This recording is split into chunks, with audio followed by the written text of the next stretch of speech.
राना सनाउल्लाह की दो ज़बानें गिरगिट की तरह रंग बदलने लगे। इलेक्शन पर अपने मौक़िफ़ से मुकर गए। पहले बोल न्यूज़ से बात करते हुए कहा पीटीआई असेंबली तोड़ें वहां इलेक्शन करा देंगे, लेकिन आज अपने मौक़िफ़ पर यू टर्न ले लिया। बोले असेंबली तहलील होने की सूरत में सिर्फ पंजाब और केपी असेंबली में इंतखाबात कराएंगे। ना कोई सोच ना कोई नजरिया, हालात बदले, अपना बयान बदल लिया।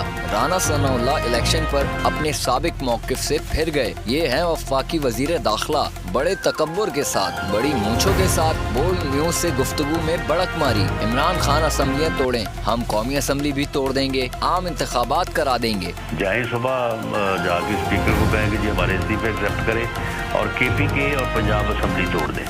मैं इन्हें कहता हूँ कि देयर विल बी नो ज़िमनी इलेक्शन।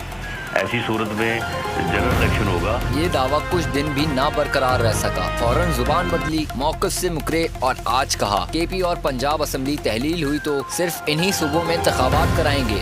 इसलिए अगर ये असेंबलियाँ तोड़ते हैं तो हम इस अमल को जो है वो बिल्कुल गलत समझते हुए इसकी मजम्मत करेंगे, लेकिन हमारा एनालिसिस भी यही है कि अगर ये असेंबलियाँ तोड़ दें तो उसके बाद इन्हीं दो असेंबलियों के केपी और पंजाब असेंबली के इलेक्शन हों तो हम वफाकी हुकूमत में होते हुए उन इलेक्शन को लड़ने की एक बेहतर पोजीशन में होंगे। ये दावा भी कर डाला असेंबलियाँ तोड़ेंगे तो हम भरपूर तरीके से इलेक्शन लड़ेंगे। अब राना सना का इम्तिहान है कि वो पहले वाला वादा पूरा करते हैं कि नहीं।